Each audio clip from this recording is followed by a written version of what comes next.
for joining us on Profit with a Plan podcast. This is where you can get some great ideas to create your most profitable small business. Just so you know, financial planning isn't only for those that have a lot of money or run big companies. A financial business plan is for us everyday small business owners and professionals that want to make great financial decisions that lead to bigger profits. So join me, Marcia Riner, your financial business strategist, each Tuesday for some smart ideas that can add more profits to your bottom line. I've helped tons of small business owners set up and take action on their game plan so that they know exactly what steps they need to be taking to be making more money and growing their profits fast. If you know of anyone that may be curious, share this podcast, or let's chat and see what we can do together to create more profits in your business. So I'm super excited today to introduce my friend Lisa Kempton. We're going to talk about automating your business. This is really, really important, and we've spoken about it at a lot, ad nauseum. So Lisa is the founder of and chief automation expert at Sage Peak Business Solutions. She's helped businesses create systems and processes and puts them on autopilot so business owners can spend more time doing what they love. Yep, and making more money. So she is also the host of a podcast called Business Under Pressure, where she helps businesses solve everyday problems and focus on what they do best. Welcome, Lisa, and thanks for showing up today. We're really happy to have you. I know this is a holiday weekend or just after a holiday weekend, so you look rested and well. Thank you. I'm so excited to be here. This is what I can talk about all day long. So I'm super excited. Yeah, isn't it great? So many times this podcast has been going on for a while, and I constantly talk about ways that you can multiply yourself. And this is a perfect example using automation. Don't you agree? Oh, totally. I mean, so many people don't realize that so much of their day, in fact, depends on the business owner, but a lot of times almost up to 80% of their day is spent on doing things that are critical, but really not that important. And, if they can free up even 20 minutes a day to where they're not spending that time on the mundane, let's say, and spend more time on doing things that are really important for their business, they're going to get 2 weeks more time by the end of the year, 2 where they weeks. can actually focus on their business. So yeah, little changes make big differences. Yeah, nobody ever thinks about just this little itty bitty thing goes, and turns into that. So there's your vacation, guys. If you automate, you've got your 2-week vacation. Exactly. There you go. I was thinking also that maybe not even just the mundane tasks, but the repeatable tasks that you do every day that you want to simplify. Maybe it's an onboarding process. It absolutely has to be your email follow-up, but I mean, tell me more ideas on what you can automate. So anytime you're gathering information, especially in the onboarding, that is a great way to automate that process. Unfortunately, we as humans are not consistent. That's just the truth of the matter. And when we try and repeat the same thing over and over again, unless we have a procedure written down, it's almost impossible to do so the same every time. We're in different situations all the time. So when you automate that, you're able to really make sure that everyone's getting the same experience each time that you're working with them. So whether it's in, with your employees that you're hiring and making sure that they're being onboarded in a way that they learn everything they need to do. With your clients, the great thing is when you automate things, you can have people start doing things right away when they're most excited. So when they click that buy button, then you have their buy-in, you have them excited to work with you. So now you can capture that excitement and start collecting the information you need in a format that's going to be the most able for you to work with it along the way. So I'm a huge advocate of forms, of surveys, of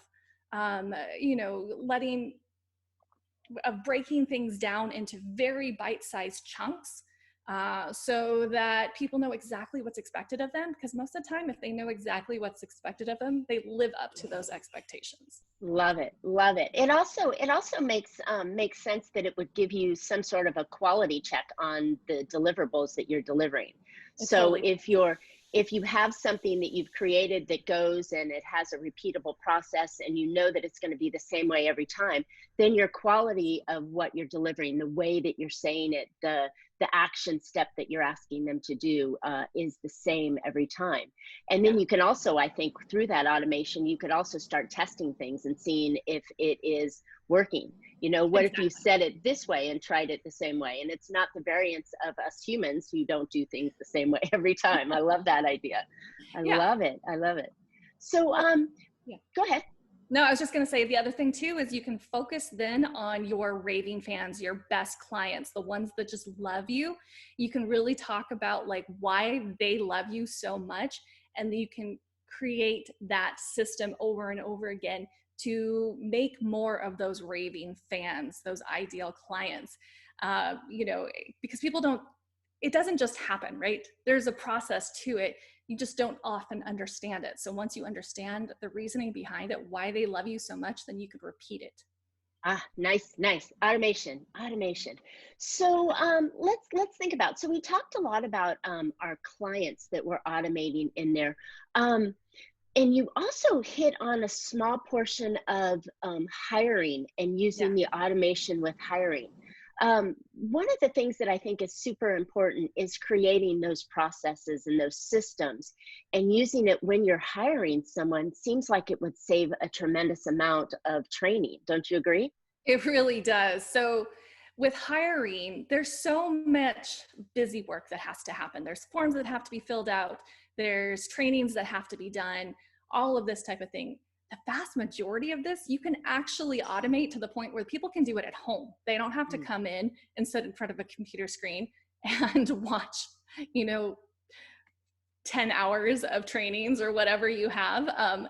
They can do that at home, and then you just pay them for their time based on what it typically takes someone to complete that process.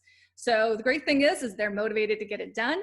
You're motivated to get them started right away because you know that training has happened, and then you're not wasting your time, you know, holding someone's hand along the process. That's happening in the background. And then when they do come in, they're raring to go. They're excited. They're ready to learn the stuff that they actually are going to have to use instead of all of that. You know, we all have to watch those training videos that we're just like, oh my The goodness. compliance stuff. Oh my goodness. Please stop. Yes, Please stop. yes. So at least if you can But do that in, you know, the comfort of your own home, it's a little bit better than having to do that, you know, when you feel like you're at in a fishbowl with everyone looking at you and you don't know who anyone is. yeah, that makes total sense. I think that also with that, you're giving them, you're indoctrinating them into your environment, and with that, you're giving them the tools that they need and the way that they should be working with you. So I love this. Yeah. Uh, when we talk about automation, do we talk? We can talk about so many different platforms, whether we're using videos or emails or forms that we have, or what else do you think that we could automate? Text message. Text message is one of the best forms of automation because it sounds so personal. Like it's really, really easy to create a text message program that sounds really personal, and it's always going to be short and to the point, because that's what text message is.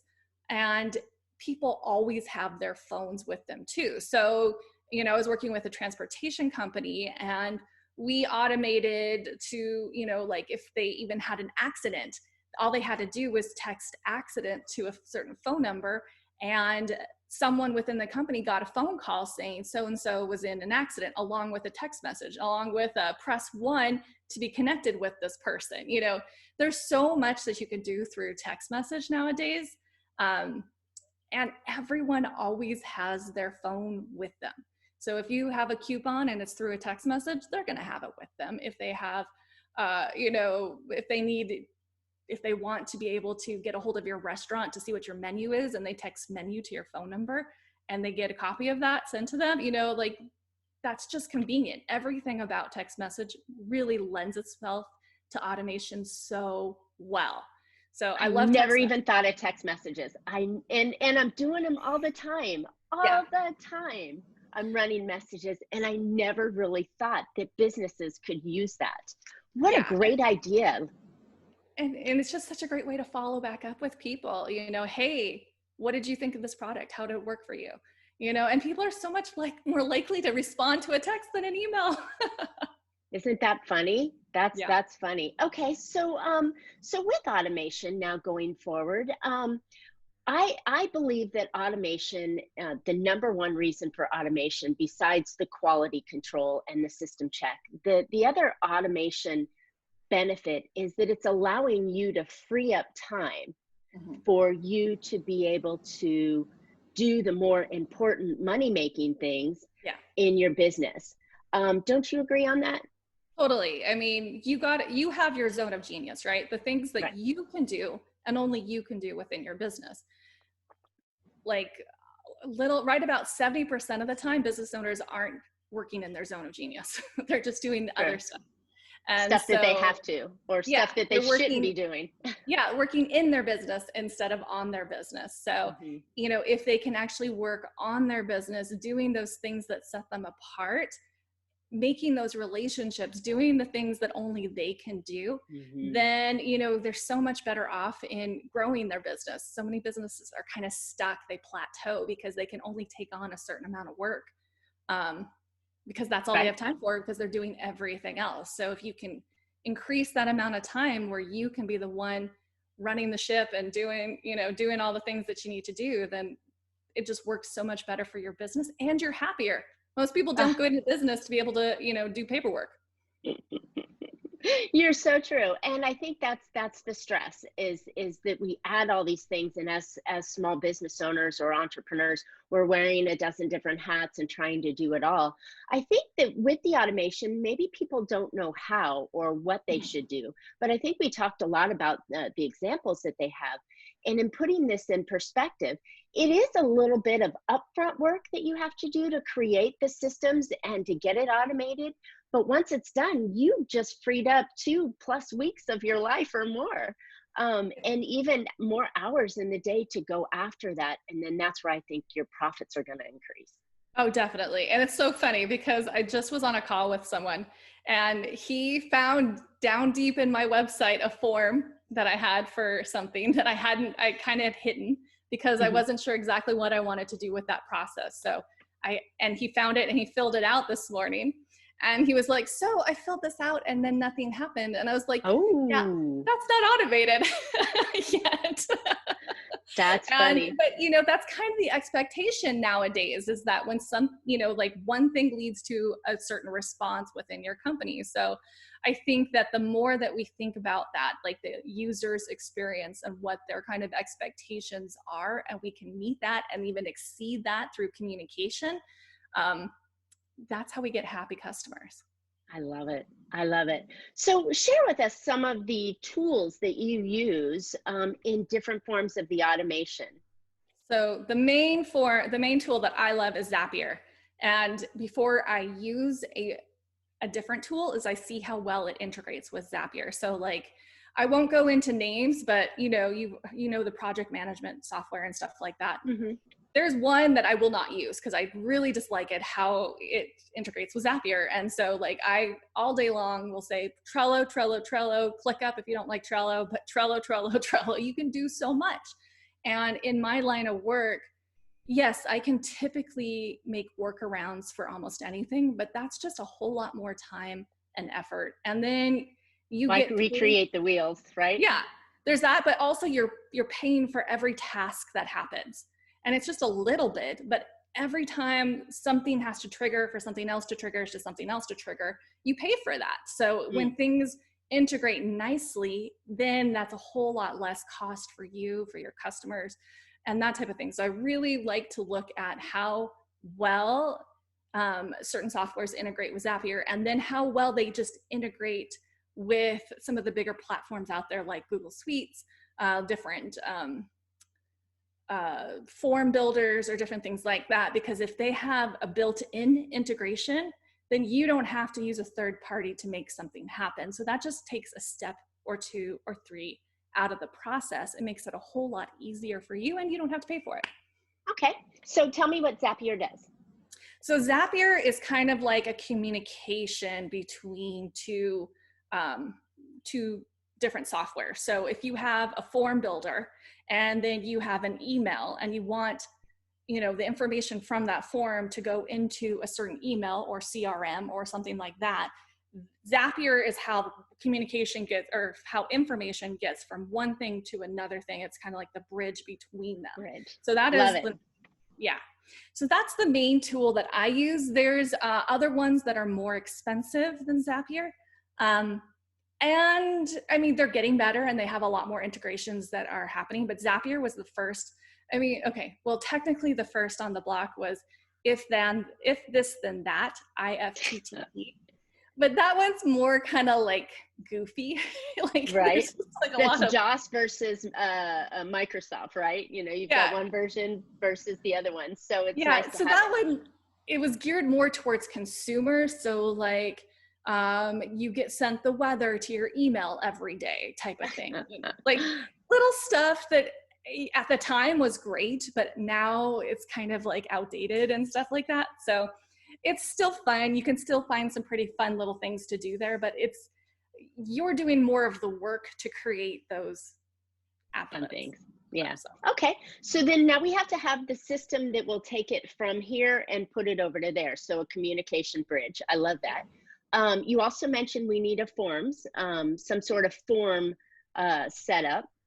Forms are the easiest way for your customers to get you information and not mess up that information in the process. Because the unfortunate thing is when you do have a system and you do have an automation, things have to happen pretty much the same way over and over again, or your system doesn't know what to do with the information.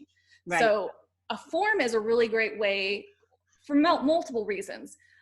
One reason I really love forms is you can use images instead of words. So like so many people will go to their new client and they'll be like, hey, so tell me what you want. But your client doesn't have the words to describe what they want because they don't know what they don't know. Right. So if you use more of a visual format of do you like this or do you like this? Do you want this or do you want that? People instinctively know what they want, but they don't know how to describe it maybe. So I love using forms for that. I love the fact that you could do conditional logic with it. So if you have, like I was just working with an interior designer and she had a question about artwork, like if they wanted to help with their artwork. Well, if they said yes, they wanted help with their artwork, then she wanted to ask them what type of artwork they liked. But she didn't want to ask that if people didn't want help with their artwork. So, those type of things really make it feel like an individualized experience, but it's just create it and let it go type of thing. And so that's what you want with automation, is something that feels individualized, but actually just works across the board for everyone. Got it. So you're going to say, take step one, and if your answer is yes or no, then it's going to send you down different paths. It's not very difficult to set up, is it? I mean, it doesn't. I've set them up myself, and I found that it wasn't very difficult. So I don't want to scare people and go, no, this you gotta know code and all this other kind Definitely. of stuff. No, you don't have to know any code. And simple automations, I would highly recommend start playing around with it because it is pretty easy. If you have a Jot form or a different type of form, Google Forms even work really, really well. And you want to put that information into, let's say, a document. I created a Google form that I was tired of having to format my blog posts in a certain way. And so I created a template Google Doc with, the heading 1, heading 2, And then I created a Google Doc that is hooked to that through Zapier. So when I fill out one headline, my headline, it automatically goes to there on my Google Doc, simple things like that. But there's definitely ways that you can get started with it. It's when you get into multitask zaps that it starts to get a little more hairy, that you're like, and then if it breaks down somewhere along the way, you're like, what happened? Like, why did that do that? So, Why did they disappear, right? yeah. Interesting, interesting. So this, there are companies like yours, right? So Sage Peak is, did I say that right? Sage Peak, not Peak Sage. Okay, Sage Peak. My bad. I just had one of those communication breakdowns. So with that, there are companies like yours that can do that kind of work for you and set up the automation. It's not something. Constantly I'm talking to my business owners and suggesting, and we even spoke about this, do what is your genius, hire Mhm. out for the rest, right? Yeah. It's just an awareness that we need to know that you should have automations going on, not necessarily that you should be doing it, just like you shouldn't be doing your accounting and you probably shouldn't be doing your own marketing. Yeah. um, with that, you need to know as a business owner that automation can make your life so simpler and really give you back the time and energy, but that's not anything that you need to do. You just need to understand that it's possible. Yeah. That's the biggest issue that I have within my business is people just don't even know that it's a possibility, or they think that like I'm talking like robots when I'm talking automation, something like that, like factories and, no, Factory, it's yeah. not that type of thing. So that's why I tend to use the word autopilot. People understand that a little bit better than if I say something like systemization and processes and automation. Sorry. Anyway, when I use those kind of words, there are people like, I can't do that. That's scary, but it's not. It's pretty easy. Most people can figure out a lot of the simpler stuff themselves. In fact, if they have a something like MailChimp that is taking their information and creating different segmented lists and sending out different emails based on their lists and things like that, that's all automation. That is it. It's just confined within one platform. This is just helping different platforms to talk to each other. So you can expand upon that. So instead of everything happening just within MailChimp, you can go, really, possibilities are endless. There's just so I much can you can do. I can imagine. So we've talked about automation. We've talked about using Zapier. We've talked about using forms. We've talked about using text messages and emails. Um, where do you think the biggest impact for businesses in their profitability would come from using automation beyond the time management? So Is there one place? the client experience. I think that's really what a lot of business, they say that I think it's like 5 times more expensive to get a new client versus retain one that you already have. Yep. But most businesses don't concentrate on their client retention. They are always looking to get new clients, and they just assume that people will stick around once they've tried their services. And that's not the case. So I think that by automating that, because it does take, you definitely always have to continue to look for new clients. And that does take a little bit more of your manpower, mental, focus, that type of thing. It's much easier to keep people happy once they're already on board, but it does take time and it does take effort. So when you automate at least some of that processes, maybe it means once a year, you're, reminding yourself to give that person a call or, send them a handwritten note. It doesn't have to be every aspect along the way is automated, but the process is automated. So everything just happens in a flow where you don't have to think about it. Because when you have to think about things, when they have to be top of mind, that's consuming energy. It's consuming actual calories to have That's to think prime about. real estate. Yeah. Prime real estate in your brain if you're going ahead and focusing on something you shouldn't. So I love this. I Yeah. love this. So So yeah. yeah, if you're creating the processes that remind you, think about your calendar, right? Your calendar has a pop-up and says, oh, it's Jane's birthday today. So then you text out a email to Jane or a phone call to Jane or a business card to Jane. These are just the little things that are automation that we already live in. And what Lisa's trying to explain to us is that we want that automation to be more so in your business so you can take those things off and focus more on your business, growing your business, making more money, doing the things that are in your genius zone. Love this. And the Love great it. thing is once you get a little more used to it, you don't even write the text to say happy birthday. That just Right. automatically happens, that type of thing. Right. So yeah, it's just your mind kind of goes all of a sudden when you realize like, oh my goodness, I can do so much more. And it tends to be like, at first it's people go, well, I need to do this. It's the, like the stuff I need off of my plate right now. And then when they see the possibilities of it's like, oh, all of these things I've wanted to do, or I feel like I should be doing, but I haven't had time to do, that can be I automated. can now do too. Love it. Okay. So Lisa, you've given us some really, really good ideas and thought processes on automation because, my goodness, we're not living. One of my mentors that I listen to always talks about what's on your plate. Well, I don't have a plate. I have a platter. And, it seems like it's a smorgasbord of stuff that I've got to do as a business owner. And we're trying to free up some of that, and automation is the key. So Lisa, how could someone get a hold of you? Where can they find you? Because you're brilliant at this.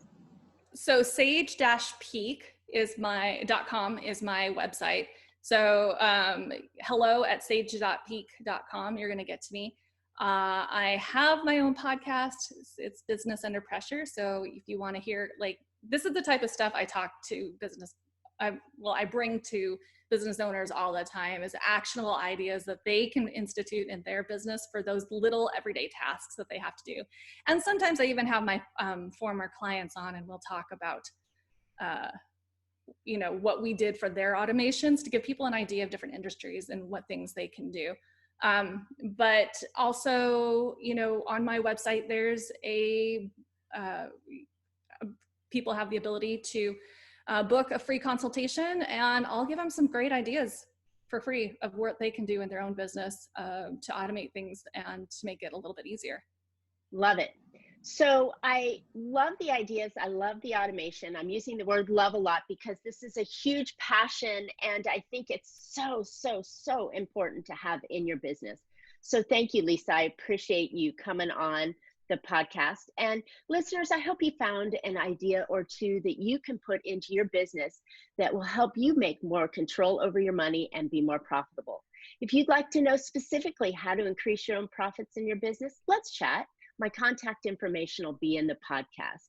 And Lisa's information will also be in the podcast. So I'm super excited today to talk about my book, Big Profit Secrets Exposed. It is on Amazon, and I'm on a speaking tour throughout the year, and most of them are virtual right now, but I'm out there talking about it because I think that we as business owners, we really need to make sure that we're making money in our business, and what are the little tips and tricks and strategies and tactics that we can use, like automation, in your business to make more money and have a more profitable. So if you're interested, or you have a group, or you have a meeting that you'd like someone to speak at, please hit me up. Again, my information will be in the podcast notes. So we would love to hear your ideas, feedback, questions, and if you have something you're interested in for a future show, hit us up. So please comment on this on our podcast. My mouth has stopped working. Please comment on the podcast. Tell us what you think, and for sure subscribe. And when you subscribe, we'll go ahead and automatically send you a special report called 10 Easy Ways to Build Your Business Income. So let us know. Again, we want to hear it, and we appreciate you for listening. I appreciate you, Lisa, for being on today. And you can always catch Profit with a Plan on any of your favorite podcast players. We're looking forward to more great profitable information on next week's show. So until then, make your plans and profit with them. Thanks, Lisa.